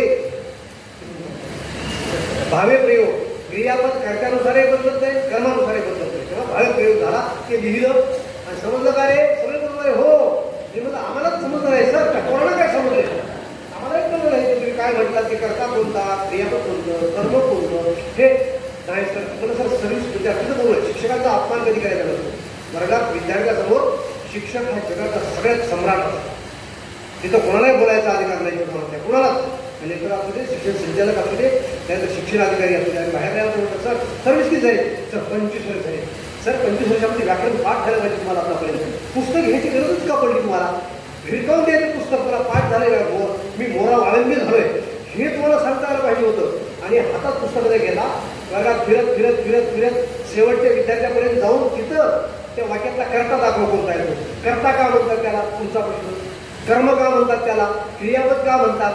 ह्या कन्सेप्ट क्लिअर झाल्या की विद्यार्थ्याची तर्कबुद्धी, आकलन बुद्धी, विश्लेषण बुद्धी, संश्लेषण बुद्धी ह्या बुद्धी विकसित होतात. आणि उद्याचे कलेक्टर होण्याची परीक्षा आहे ना IAS, ही परीक्षा अशाच मानसिक सामर्थ्याची परीक्षा असते. प्रत्येक विद्यार्थी तुम्हाला कलेक्टर करायचा असेल तर पहिल्या वर्गापासून त्याच्या कन्सेप्ट क्लिअर करायला शिका आणि ते करण्याआधी तुमच्या कन्सेप्ट क्लिअर झाल्या काय बघा. तुमच्या कन्सेप्ट क्लिअर झाल्या की वर्गामध्ये काय आनंद मिळतो. बापरे, आजही वर्गात जाऊन 65व्या वर्षी शिकवतो आणि ते नेमकं पहिल्या वर्गाला जाऊन अगोदर शिकवतो. माझे संचालक असतात सगळे म्हणायचे, सर पहिल्या वर्गात घ्यायला तुम्ही मोठे वर्ग बघायचे. तुम्हाला माहिती नाही, चैतन्य कैवल्याचा पुतळा तो पहिल्या वर्गामध्ये आहे. 6 वर्षाचे बारके बारके बारके लेकरं ते 5-10 मिनिटं जवळच येतात तुमचे असे बघतात वाकडी नजर कोण वगैरे कुठला नाही की 10-12 मिनिटं धरून मग हळूहळू जवळ येतात, मग हात घालतात, जवळ येऊन बसतात आणि मग सुरुवात होतो असा सुंदर संवाद. हृदय एक झाले हे हृदयीचे ते हृदय ठाकिले. काय आनंद असतो. म्हणून तुम्ही भाग्यवान आहात. एक जिवंत चैतन्य, एक कल्पवृक्षाचा सुंदर रोपट तुमच्या प्रत्येक वर्गामध्ये विद्यार्थी निर्माण बसलेला असते. मजा येते, चिडू नका. कधी टेन्शन आला असेल ते शिकूच नका. त्या दिवशी तुम्ही टेन्शनमध्ये शिकवलात की ते ज्ञान आणि टेन्शन दोन्ही डोक्यात जाते लेकराच्या आमच्या. ते जिंदगीभर तो टॉपिक आला की टेन्शन नको. भयंकर आहे, सोपं नाही, भयंकर आहे. ज्या दिवशी टेन्शन आहे, ताण आहे डोक्यावर, त्या दिवशी चक्क हेडमास्टरला सांगा, साडी मॅडम हेडमास्टर नंतर आहे. त्यांची भूमिका अशी आहे की त्यांना मी हेडमास्टरच म्हणतोय, कारण इतकी तळमळ बघितली मी त्यांना या व्याख्यानासाठी की सर तुम्हाला यावं लागतो का. गाडी आली काय घरावर गाडी कुठे कॅन्सल होती का आहे की गाडी कॅन्सल तर मला येता येणार नाही. त्यांची एवढी तळमळ की काही सांगता येणार. तर ते त्या दृष्टीनं टेन्शन आलं तर चक्क सांगायचं, राणी मॅडम किंवा हेडमास्टर आज मला टेन्शन आहे, मी बसून राहतो आणि नंतर मला माझा चांगला मूड आला की मी छान शिकवतो. बिलकुल करा. पण टेन्शनमध्ये, ताणामध्ये, रागामध्ये, काहीतरी डोक्यात ताण आहे भयंकर, अजिबात शिकवू नका. त्याचा परिणाम विद्यार्थ्यांवर वाईट होतो. आमचे नंदकुमार नावाचे सेक्रेटरी होते आणि संचालक असताना ते सेक्रेटरी होते नंदकुमार साहेब. असाच मानसशास्त्रज्ञ एका गुरुजीला वर्गात शिकवण्यासाठी समजून सांगत होते. CEO होते यवतमाळ अमरावतीला. त्या गुरुजीने सांगितलं की सर तुम्ही CEO आहात, IAS असला तर काय झालं, तुम्हाला काही कळत नाही त्यात, याला DED व्हावं लागते, BEd व्हावं लागते. नको CEOला म्हणतो गुरुजी आमचे. म्हणणं बरोबर आहे, काही चुकीचं नाही. हे म्हणलं की मी त्या शिक्षकाचं अभिनंदन केलं. तुला जर जॉब मला कळलं की या गुरुजीनं एका IAS अधिकाऱ्याला सांगितलं की सर म्हणजे BEd पाहिजे, हे वेगळ्या भाषेत तुकोबाच्या भाषेत सांगा म्हणला तुम्ही सांगेल, येथे पाहिजे जातीचे, हे येरा गबाळाचे काम आहे. हे शिकवणं येरा गबाळाचं काम नाही सर, इथं ते जातीचं पाहिजे. म्हणजे CAST कास्ट या जातीचं आहे. ही जात आम्हाला त्या जातीनं प्रचंड नुकसान केलं आहे देशाचं 10,000 वर्ष. ही जात नाही. तर ते साहेबांना आमच्या BEd केलं चक्क. तुम्हाला आश्चर्य वाटेल, जगातला पहिला IAS अधिकारी त्यानं शिक्षकाचं आव्हान ऐकलं आणि चक्क BEd केलं. 6 महिन्याचं BEd होतं पूर्वी आणि मत गेली शाळेमध्ये, आता BEd झालं म्हणजे आता सांगायचा अधिकार नाही तुम्हाला. शिक्षण सामान्य नाही, लक्षात घ्या. इतकी प्रचंड तेजस्वीता आहे गुरुजींच्या डोक्यामध्ये. आणि म्हणून वर्गात गेल्यानंतर ह्या सगळ्या गोष्टी ज्ञानाच्या माध्यमातून करा. मला आनंद वाटेल तुम्ही बस स्टँडला निघाला किंवा कोणत्या गावाला निघाला, दिवाळीच्या सुट्टीत तुम्ही चालला तेव्हा पुस्तक घेऊन निघाला किंवा खूप आनंद वाटेल. आणि यापुढे मला माहिती आहे लोकमान्य संस्थेवरचे शिक्षक लोक बाहेरच्या हस्तेवरचे शिक्षक सगळ्याच्या हातात पुस्तकं दिसतात. हो, ते प्रवास करताना अर्धा घंटा जरी गाडी लेट असली तरी ते अर्धा घंटा वाचत बसतात. डोक्यामध्ये कुविचार येत नाही, कुविचार येतात. ज्याच्या हातात पुस्तक आहे त्याच्या हातामध्ये मनामध्ये सदाचार, सदाविचार, मानवी जीवनमूल्य चांगलं ज्ञानावर जगात पवित्र काय नाही. ही ज्ञानेन सदृशम पवित्र मी हा विद्यते आमच्या वेदा पुरुषांनी सांगितले. त्यामुळं मस्त ज्ञान घेऊन 100% तुम्ही ज्ञानीच आहात. पण मला आता गेल्यानंतर गुरुजीला बोलताना सवय लागली हे बोलायची. त्यामुळं मला हे सांगावं लागतं तुम्हाला, सगळे PhD व्हा. काय नाही, 2 वर्षात 3 वर्षात लोकमान्य संस्थेमध्ये सगळे गुरुजी गिनीज बुक ऑफ वर्ल्ड रेकॉर्डमध्ये नाव नोंदवलं पाहिजे या संस्थेचं. की प्राथमिक गुरुजी PhD, हायस्कूलचे गुरुजी PhD, आता PhD फक्त सिनियर प्राध्यापक असतात. पण आजच्या निमित्तानं आजची संस्मरणीय आठवण म्हणून तुम्ही खरंच ज्या विषयात MA केला, MSc केला, M.Com केला असाल त्या विषयाला तुम्ही बसा तर खरंच PhD ला. तुम्हाला नंतर वाटेल की ते नांदेडला बरं केलं सांगलं ते. तेव्हापासून आता आम्ही एकतर PhD झालो, आम्ही डॉक्टर झालो. नाताला सांगताना म्हणजे ठणकावून मी डॉक्टर आहे, मी PhD केलंय, मी सामान्य नाही असं सांगण्याचा एक आनंद मिळतो. त्यामुळे ज्ञान घेऊन वर्गात जाणं, शिकवणं, मग वेगळा आनंद मिळतो. त्यासाठी तो करा. मी मगाशी म्हणालो प्रसन्नता राहा, वर्गात ज्ञान घेऊन जा छानपैकी आणि त्या विद्यार्थ्यांच्या व्यक्तिगत जीवनात थोडं डोकवायला शिका. डॉक्टर बेंजामिन ब्लूम नावाचा एक विचारवंत आहे, तुम्हाला माहिती आहे, BEd झाला. तो म्हणतो की ज्ञानाच्या पातळीवर आमचे गुरुजी रेंगाळतात, छान ज्ञान शिकवतात पण ज्ञानाच्या वरची पातळी तर्काची, आकलनाची आहे. ज्ञानात्मक आणि भावात्मक पातळी दुसरी आणि तिसरी क्रिया कौशल्याची पातळी आहे. बेंजामिन ब्लूम नावाचे शास्त्रज्ञ आहे, थॉर्नडाईक हेच सांगतो विचारवंत. हे विचारवंत तोंडात मुखपाठ होतं तुमच्या देखील. तुम्ही महाराष्ट्रात तुम्हाला आम्ही तिकडे व्याख्यानाला बोलू मराठवाड्यामध्ये, तिकडे आमचं महत्व नसते, तिकडं तुमचं महत्व. मुंबईचे लोक मराठवाड्यातले लोक मुंबईमध्ये पुण्यामध्ये येतात असं वाटलं पाहिजे. आणि तो म्हणतो की विद्यार्थी ज्ञानाच्या पातळीवर रेंगाळतात वर्गामध्ये, पण आकलनाच्या आणि तर्काच्या पातळीवर नेण्याचं काम शिक्षकाचं आहे. म्हणजे काय, दुसरीच्या विद्यार्थ्यांना एक प्रश्न विचारला वर्गात आणि गुरुजीला सांगितलं, सर ज्ञानात्मक पातळी सांगतो आता, पाऊस केव्हा पडतो? सगळ्यांनी हात वर केला, सर पावसाळ्यात पडतो पाऊस. सर हा ज्ञानाचा प्रश्न होता. आता बघा म्हणतात तर्काचा आणि अनुमानाचा प्रश्न विचारतो, असे हात हे त्याच्यावर बघा. मुलांनो पाऊस का पडतो?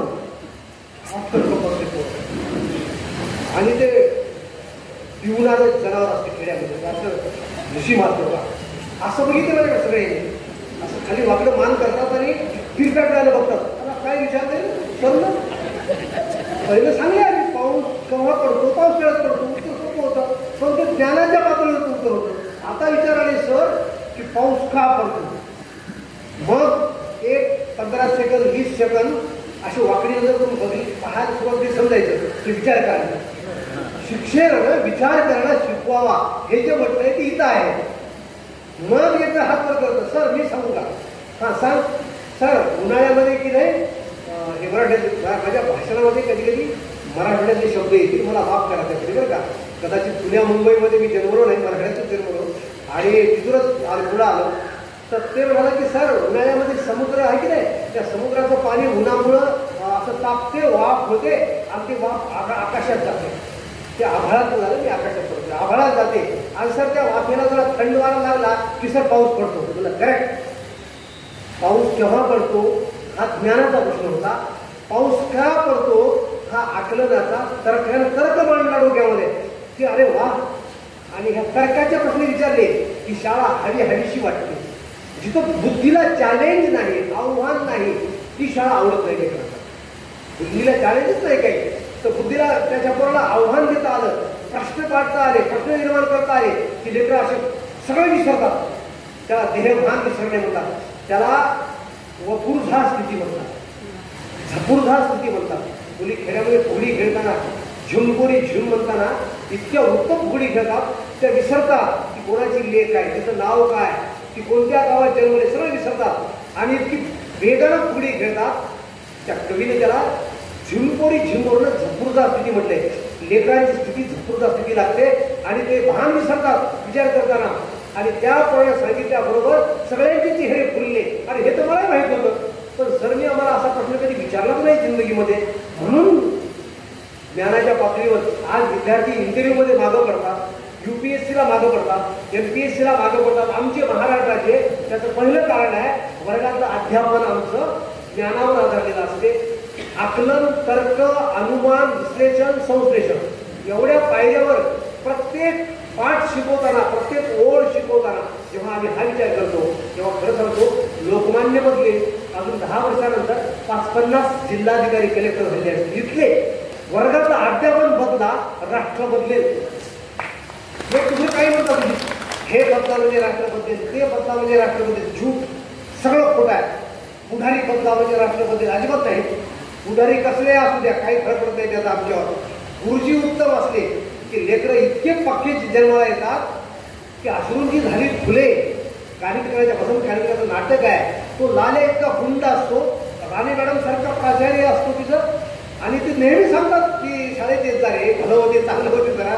तो काही शाळेत येत नाही आणि गुंडगिरी करत फिरतो आणि एकदा फीस भरायची तारीख निघून जाते, त्याला राणे मॅडम फीस भरतात त्याची. त्याला इतका पश्चाताप होतो की मी शाळेत नसताना राणे मॅडमने माझी फीस भरली आहे, माझ्या प्राचार्याने माझी फीस भरली आहे. एका 5 मिनिटं खाली बसतो आणि डोळ्यात पाणी येतं आणि डोकं धरून बसतो आणि सांगतो की नाही हे मला बदललं पाहिजे. म्हणजे गुरुजीची एक कृती विद्यार्थ्यांचं भविष्य बदलून टाकते. तो शाळेत कॉलेजला यायला लागतो, BA होतो आणि परीक्षा देतो आणि योगायोगानं पोलीस सब इन्स्पेक्टर होतो PSIच्या परीक्षा माध्यमातून. एका गुंडाचं PSI मध्ये रूपांतर केलं ते राणे मॅडम सारख्या चांगल्या हेडमास्टरनी, प्राचार्यांनी, शिक्षकांनी केलं. या जगातल्या क्रांतीचं आणि उत्क्रांतीचं बीज गुरुजींच्या कृतीमध्ये भरले. पुढारी किती वाईट असले काही फरक नाही, त्यामुळं त्यांना असू द्या जे काय, पण तुमच्या वर्गात ते पुढारी देखील आदर्शित जन्मतात भविष्यामध्ये. कुठेही पैसे खाणार नाहीत, सिमेंटमध्ये, गिट्टीमध्ये, वाळूमध्ये कुठेच पैसे खाणार नाहीत. आपल्या वर्गातलं वर्ग जेव्हा आदर्श शिक्षकाचं बाहेर पडतं, शेवटी वेळ अशी येते की अशा संस्थेची काय गरज आहे तुम्ही लोकमान्य, तर अशा संस्था शून्यात चालल्या, हरपत चालल्या हळूहळू. ती संस्था राणी मॅडमलाच कमी करून टाकते नोकरीतून, कारण राणी मॅडम तत्वाचे असतात, त्याला तत्वाचं नको असतं काहीच, त्याला कमी करतात आणि आळ घेतात काहीतरी या सरळ संस्थेमध्ये अपघात झाला आणि योगायोगाची तपासणी त्या लाड्याकडेच येते.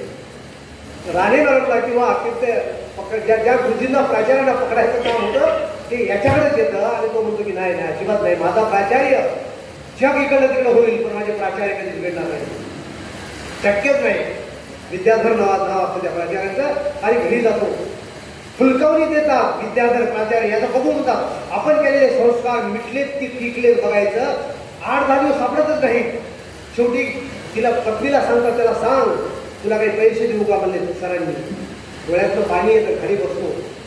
विद्याधर सर मला पैशाचा आधीच दाखवतात काय, ज्या विद्याधर सरांनी मला तत्वावर आधारलेलं, वचनावर आधारलेलं निर्माण केलंय, प्राण गेलं तरी चालेल पण तत्व मोडायचं नाही हे सांगितलंय.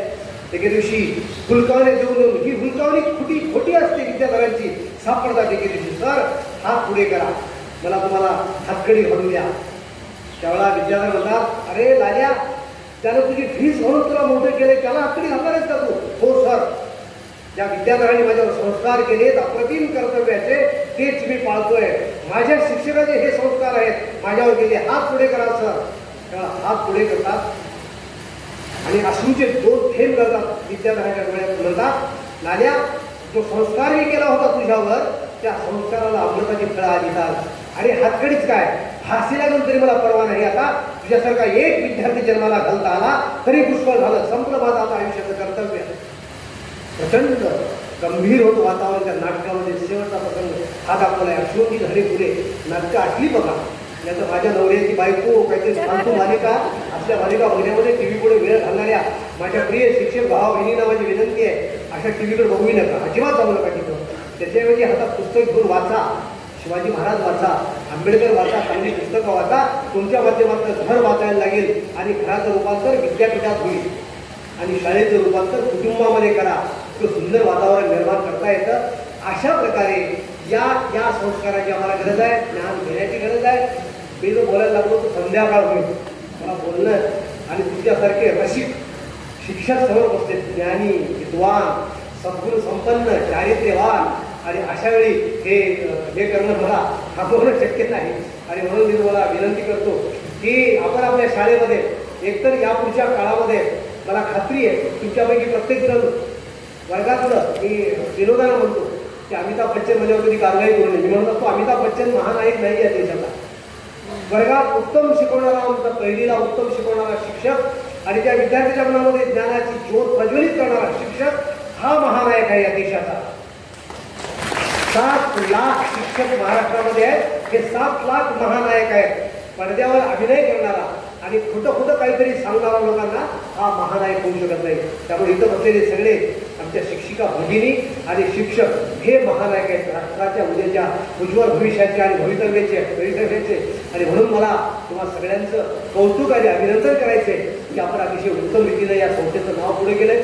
मला खास निमंत्रण दिलं मागच्या कार्यक्रमामध्ये आमच्या राणेवाल्यांनी आणि लोखंडे सरांनी की सर तुम्ही आलं पाहिजे. मी म्हटलं की मला शिक्षक आहे तिथं बोलवा, कुठंही येतो, अगदी कुठं म्हणतात तिथं येतो. टाकीमधून छोटीशी एक ध्येयवादाची मला ते खेळलेलं बघितल्यानंतर आठवण आली आता की हंगेरीच्या एका खेळाडूची गोष्ट आहे. आपण खेळाडू इतके चांगले केले या हे लेकरं आज ना उद्या ऑलिम्पिकमध्ये आपल्या शाळेचं नाव 100% विश्वपातळीवर लेकरांना 100% आहे होऊ शकत नाही. मला यांच्या प्रत्येक कृतीमध्ये दिसत होतं की हे उद्या ऑलिम्पिक वीर आहेत आणि सुवर्णपदक, जसं आमच्या त्या लेखीनं ब्राऊन्झ पदक पहिलं देशाला मिळवून दिलं भाकरनं, तर त्याच सारखे हे लेकरं इथे खेळताना मला दिसत होते.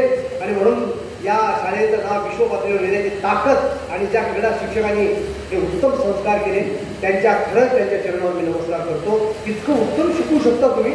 आम्ही इथे घाबरत होतो एखादा मुलगा किंवा मुलगी म्हणून कोसळते की काय, आणि सर तर अगदी ते पायाला लागलं थोडंसं की घाबरली. ही संवेदनशीलता म्हणतात. ही संवेदनशीलता जगात सगळ्यात आदर्श संवेदनशीलता. तळमळ केली म्हणजे सर हे म्हणलं सर ही राष्ट्रीय संपत्ती आहे. हे काही केवळ आपल्या शाळेचे विद्यार्थी नाही, की या भारत मातेची लेकरं आहेत. ज्या मुली आणि मुलं होते ना हे सामान्य नाहीत कोणी. आणि म्हणून फार महत्त्वाचं आहे ते मला आश्चर्य वाटतं. त्यामुळे त्या हंगेरीतील गोष्ट खेळाबद्दलची आहे. करवली टकाक नावाचा तिथे एक सैनिक होता. त्याच्या डोक्यामध्ये असा आपल्या शाळेत शिकलेला खऱ्या अर्थानं लोकमान्य संस्थेच्या शाळेत या शाळेत शिकला आणि त्याच्या डोक्यात होतं की काही करून ऑलिम्पिकच्या स्पर्धेमध्ये खेळायचं. नेमबाग होता तो. आमची मनू भाकरे तशाच स्पर्धेतून ब्राऊन्स मिळवलं तिनं आणि या भारतातील याच्या डोक्यात पक्क की काही हो प्राण गाव. हे जे पिसाटपण आहे ना वेडेपण हे डोक्यात भरणं हे आमचं कर्तव्य आहे शिक्षकांचं आणि शाळेचं. वेडेपण राहिलं पाहिजे डोक्यामध्ये. आणि तुमच्या त्या 30-40 मिनिटामध्ये तुमचे संस्कार इतके पक्के होतात की ते प्राण जाईल पण वेळेवर सोडणार नाही. ज्ञानाबद्दलचं हा करवली टकाक विचार करतो आणि दुर्दैवानं इतकी तयारी करतो की राष्ट्रीय पातळीवर पहिला येतो आणि 1942च्या ऑलिम्पिकसाठी तयारी करतो. दुर्दैवानं 1942चं ऑलिम्पिक रद्द होऊन जातं. 42 नंतर 46चे ऑलिम्पिक रद्द होतं आणि आजच्या मधल्या काळात तोपर्यंत राष्ट्रीय पातळीवर पहिला येतो. एकदा फक्त ऑलिम्पिकमध्ये सुवर्ण घ्यायची इच्छा असते आणि दुर्दैवानं मिलिटरीमध्ये असलेला हा करवली टकाक एका स्फोटामध्ये उडून बाजूला पडतो. ऑलिम्पिकचं स्वप्न भुंकतं आणि त्याला उजवा हात तुटतो. तुटलेल्या हाताने आता काय करायचं स्वप्न गेलं. हरनीस परेशान होतो. पुढं ऑलिम्पिक असतं वर्षभरामध्ये. तुम्हाला काय आश्चर्य असेल वाटत असं कोणी करू शकतं का बघा. जगातलं आश्चर्य. कारण उजव्या हाताने गेला खड्ड्यात. जे नाही त्याची चिंता करायची नाही, जे आहे त्याच्या पाठीमागे लागून पुन्हा एका नव्या साधनेला सुरुवात करायची. मी मगाशी व्याख्यान सुरू करताना म्हटलं होतं साहस होता नाही उदास, कायर कोही करे विपदा, आपदकाल निराश. आपद म्हणजे संकट होतं. कायर म्हणजे भित्रा. साहस कधी उदास होत नसतं. ते कितीही वाईट स्थिती आली, कितीही वाईट दिवस आले तरीही विश्व जिंकण्याची ताकद ठेवत असतं. या करवली टकाकनं आपल्या डाव्या हाताला सराव सुरू केला. काय आश्चर्य. तुमच्या आमच्या मनात आलं नसतं आपण आत्महत्या केली असते. एक हात तुटलाय, माझं स्वप्न गेलं, मला सुवर्ण पदक घ्यायचं होतं, मी नाही आता जगणार आणि म्हणून आत्महत्या केली असते. त्यानं तसं नाही केलं. असा सराव केला एकाग्र करवली टकाकनं. डाव्या हातानं उजव्या हातापेक्षा चांगला नेमवा झाला आणि राष्ट्रीय स्पर्धेमध्ये गेला. सगळं हसू आलं. त्याला वाटतं की आम्हाला सगळ्यांना प्रोत्साहन द्यायला आला असेल. करवली कोणाला प्रोत्साहन द्यायला नाही, तुम्हाला हरवायला आलो इथं. हसले ते सगळे आणि स्पर्धेमध्ये डाव्या हातावर नेमबाजी करून राष्ट्रीय स्पर्धेत हंगेरीच्या स्पर्धेत पहिला आला आणि ऑलिम्पिकच्या स्पर्धेमध्ये 52च्या स्पर्धेमध्ये पुढे गेला. तो 52ला हंगेरी स्पर्धा ऑलिम्पिकची. तुम्हाला आश्चर्य वाटेल उजव्या हातानं नेमबाज करणाऱ्या जगातल्या सगळ्या खेळाडूला हरवून हा डाव्या हाताचा करवली टकाक विश्वविजेता ठरला आणि सुवर्ण पदक मिळवलं. काय आश्चर्य आहे. आश्चर्य, खरंच आश्चर्य आहे. तुमचे आणि आमचे गुरु हे करवली टकाक आहेत. असे गुरु आहेत तुमचे. म्हणजे ती अश्विनी नचप्पा नावाची कर्नाटकातली पोरगी पहिल्यामध्ये सुवर्ण पदक मिळवते. आशियाई स्पर्धेमध्ये पीटी उषाला हरवते. चोऱ्या करणारी पोरगी. पण तिला शिक्षक कसे मिळाले. लोकमान्य संस्थेतले जे क्रीडा शिक्षक आहेत ना आपले, असा क्रीडा शिक्षक तिला मिळाला आणि त्या क्रीडा शिक्षकाच्या घरचं दूध उचलून जाते. दुधाची बॅग हा दारू म्हणून पोरगी पडते दूध घेऊन. याला वाटलं की क्रीडा शिक्षक आहे, या पार्टीला काय मी आत्ता पकडतो. वेगात पळा सुरू करतात. 3 मिनिटामध्ये ती पोरगी 8-10 किलोमीटर पडते 4-5 मिनिटामध्ये. हा म्हणतो कमाल आहे. चोऱ्या करणारी पोरगी इतकी वेगानं पडते. ती म्हणते जाऊ दे दूध, तू थांब थोडी, तू वेगळी आहे. मग थांबते. हा जवळ जातो. हा हाफ करतो ती पोरगी तिच्यात अजिबात छातीमध्ये काय हाफ नाही काही नाही. ती शांत उभी असते. मग तुला माहिती आहे काय तू काय आहेस ते, तू सोनं आहेस या देशाचं. इतकी वेगानं पळालीस तू की तिला घरला आणतो. केस पी झाले विस्फटलेले चोऱ्या करणारी पोरगी. तिला पत्नीला सांगतो हिला धावू घाल, तिला तयार कर, तिला मला विश्वविजेते पद द्यायचे, मिळवून द्यायचंय. या चोऱ्या करणाऱ्या अश्विनी नावाच्या बोलला. शिक्षणाचं महत्व इथं आहे बघा. इथं असतो शिक्षक खऱ्या अर्थानं. आणि म्हणून तयारी करतो. पहाटे 4ला उठून पळायचे. पहाटे 4ला उठणं पुन्हा एकदा आलं बघा. मी पहाटे 4ला उठून होते. गेल्या 60 वर्षामध्ये मी कधी 4 वाजून 5 मिनिटाला उठलो नाही. कितीही त्रास होताना संकल्प पाळल्याचा एक सात्विक आनंद वेगळा असतो. 3ला झोपून जेव्हा 4ला उठायचो तेव्हा मनामध्ये दिवसभर राहायचं की मी एकच घंटा झोप घेतली आज. तरीही मी ताजा तवाना आहे. कारण ताजे तवाने पण तुमच्या मनाच्या सामर्थ्यावर अवलंबून असतं, शरीराच्या सामर्थ्यावर अवलंबून असतं. तुमच्या तिची तयारी केली. भारतीय स्पर्धेमध्ये पीटी उषाला हरवलं. अश्विनी नचप्पा, कर्नाटकची पोरगी, आणि तुम्हाला आश्चर्य वाटेल ऑलिम्पिकमध्ये गेली आणि जगातल्या सगळ्या विश्वसंपन्न घरातल्या लेकरांना ती हरवते आणि तिथं जाऊन सुवर्णपदक मिळवते. एका गुरुजीने केलेल्या विश्वविक्रमाचं हे उत्तम प्रत्यंतर होतं, हे प्रतीक होतं अश्विनी नचप्पाच्या नावानं जगामध्ये सुद्धा आलं. आता कळा वाटतं तुमचं तुम्हाला महत्व काय आहे. तुम्ही सामान्य नाही शिक्षक, तुम्ही फार मोठे आहात. अशा प्रकारे सगळं काही तुम्हाला निर्माणाची ताकद तुमच्यामध्ये आहे. तरुणी टका असो की अश्विनी नचप्पा असो किंवा अजून कोणी असो किंवा ही मनू भाकर असो, तिच्या शिक्षकानं भारत मातेला दिलेलं ते वरदान आहे. आणि भारताला देऊ शकतात कोण? तर फक्त शिक्षक आणि शिक्षक. असफलता है चुनौती है, स्वीकार करो, क्या कमी रह गई देखो और सुधार करो. जब तक सफल न हो नींद चैन को त्यागो तुम, संघर्षों का मैदान छोड़ मत भागो तुम. कुछ किए बिना जय जयकार नहीं होती, कोशिश करने वालों की हार नहीं होती. जय हिंद, जय महाराष्ट्र. थैंक यू, धन्यवाद.